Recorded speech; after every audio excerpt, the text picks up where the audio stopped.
Chinese traditions got broken. Putting the biggest possible gun on a medium tank is not the thing anymore. Was it the right decision to ditch this funny game concept? I'm Neil, and this is my review of 121B.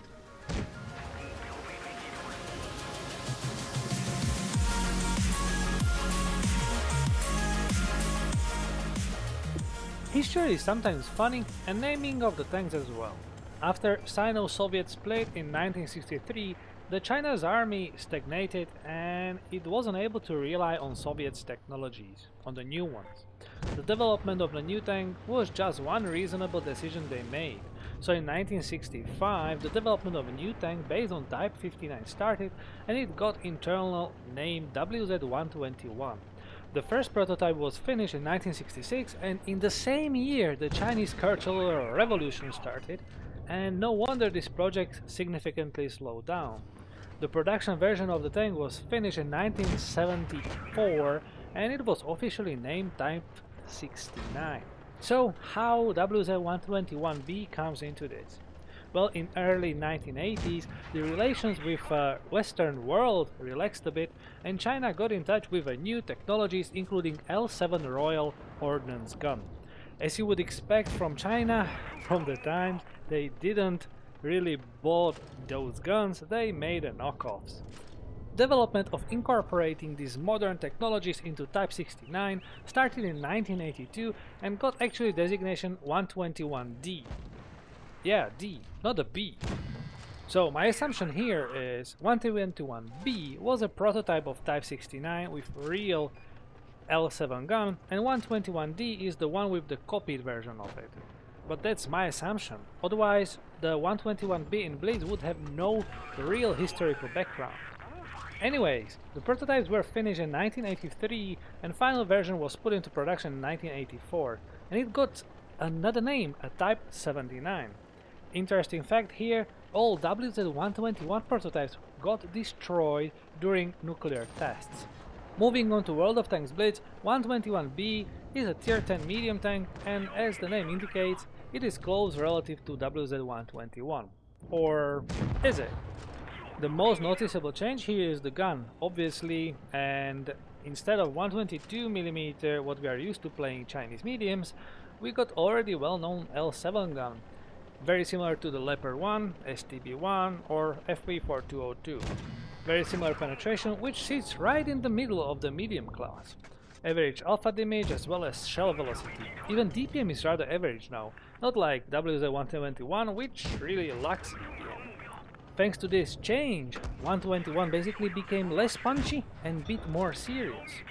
But what that means, less punchy?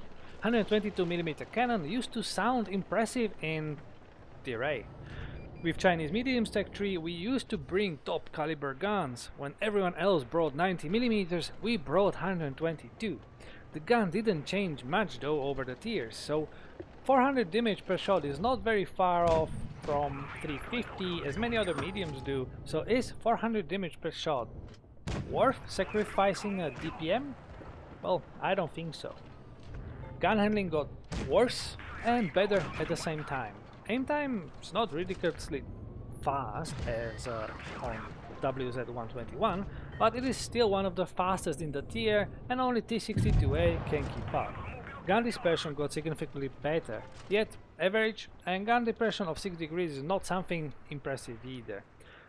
If the gun resembles any tank more than WZ-121, it would be T62A, but T62A have 5 degrees of gun depression, and for example, on aggressive play on Black Goldbill near the caves, that 1 degree makes the whole game completely different.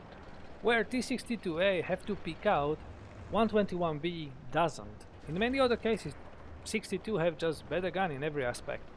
But little bit here, little bit there, but then this 1% of the gun depression is really a game changer. But then, Object 130, which is again a bit different thing again, had these 6 degrees. Moving on to mobility, this is rather mobile medium. It is not the fastest one, it is able to keep up in most situations with most of what we consider fast mediums, probably except Leo. But there is not much really to say here, it is good enough. Armor wise, nothing really changed here, it is just the same WZ-121. Third armor is basically one of the strongest in the class, and you can easily play this tank hold down. Not up to the degree of T62A, but it's alright. If you keep moving yourself a bit, you can make life significantly harder for the red team. Frontal 120mm of upper plate armor is also not something to underestimate, as when it's angled it can reach out to 300mm of effective armor. 80mm of side armor is also best in the class, so side scraping is not really out of the question, but it is something 121B doesn't excel. When you know your opponent have lower penetrating gun and you might appear in the city, I would consider this strategy as a viable option. All in all, 121B doesn't bring anything new into the tier. It rather fills the space between WZ-121 and T62A. It fills the space I never felt I'm missing much. It have really good and accurate gun, which is really unexpected for a Chinese tank. It is not a rocket, but brings reliable armor. It is not that fun as other Chinese mediums, and don't get me wrong here, the tank is fun to play and feels actually like a medium I would like to take for a ride way more often than the most of the tier 10 mediums, but it is not that punchy fun we are used to. It is more serious, and that is alright. It is a tank I really enjoy. It is fun to play, and I feel very comfortable driving it. Yeah, it is really good and fun tank. It's not Chinese fun, it's rather comfy fun. So, 20k gold. No, it's not worth 20k gold. Fun and stuff? Yeah, 20k gold? Hell no. If you can get WZ-121, T62A and Object 140, and if you will feel there is something missing between them, then consider getting one. You're very likely to never miss 121B in your playstyle. Such subtle change is really not worth 20k gold. It will definitely be available again in some point, and hopefully for less. By the way, today you've seen so far 3 mastery replays, and now there will be another one with way higher damage output than on others, through mastery without capping a single supremacy base. Alright, so welcome to a Faust game. This is a map I do not feature very often for some reason, and we are going to face Bachatignon, AMX-30, a prototype, and WZ-120. Few TDs, and there it is, Bachatignon, a well successful shot. I'm going here to the right side to the corner because I can go hold down here. I can actually utilize my third armor and bounce shots 1, 2, 4 and so, and get the best result. So far it didn't work, right? But we did already 1500 damage, not a bad game. 360 more. I'm still trying to be behind this ridge which is here. That's the first kill, lovely. Let's star. One sneaky shot here. Yeah, sneaky one. Come on, come on. There we are. 325. A lovely, lovely shot. Bit less than wanted, but still alright. Here's the problem with pretty bad gun depression. 6 degrees is not really impressive one.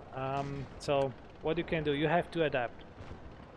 Here we are going to punish Jagdpanzer E100. You may notice I'm using heat because 240mm of penetration, sorry, 245 is not enough to penetrate the Jagdpanzer E100 without using premium ammo. Heat can do, but only when it's flat. But you might have noticed now I bounce a shot from a Jagdpanzer E100, and that's because that lovely third armor. This hold down is awesome. Here we see a Death Star on the left. He have 884 health points. I just feel we should punish him, we should remove him from the game. He have very strong shots. Unlucky shot, unlucky shot. Nothing he can do. There we are, 381. Above average. I was like, okay, I can take a hit from Jagdpanzer E100. obviously he didn't took this chance, this opportunity, and I saw like, okay, we might get sniped down by a object 268. Maybe this was a bit bad play. I don't know about this bad chat, but we can remove him with HE shell. Yeah, there we are. Second kill, 3800 damage. So far we bounced only that shot from Jagdpanzer 100, which actually is pretty good. We are going to remove this Jagdpanzer, and again that gun depression. Other tanks like Leopard will do better, but they would be 800 health points less. 4000 damage, 3 kills. Shooting in Ws at 120, and yeah, that was a pretty bad bounce.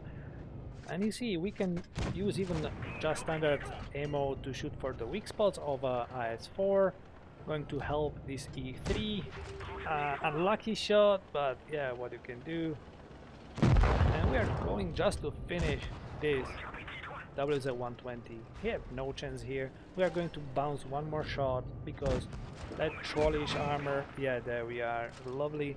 And finish with 5409 damage and 1200 damage bounce. As you may have noticed, I haven't touched a single cap in the supremacy. That means this is just by damage and kills. We go to the details. 22 shots, 21 hits, 18 penetrations. We bounced 3. Well, we bounced 2, but 1 was without the damage. When we check the experience, what we needed actually is 2200 with premium, almost 1500 experience with without premium. That's pretty cool. Yeah, lovely game. So again, it's pretty cool tank, and yeah, it's not really worth 20k. So thank you very much for watching. I hope you enjoyed this video. If you do so, please subscribe to my channel and give it a like. Well, if you didn't and thinks the video is trash, you know, obviously there is a dislike button as well. I hope I'll see you in next video, which should be very soon due to our Christmas. And in the meantime, I wish you loads of great games, loads of awesome ammo boxes and engine fires. Obviously not yours, theirs. See you guys.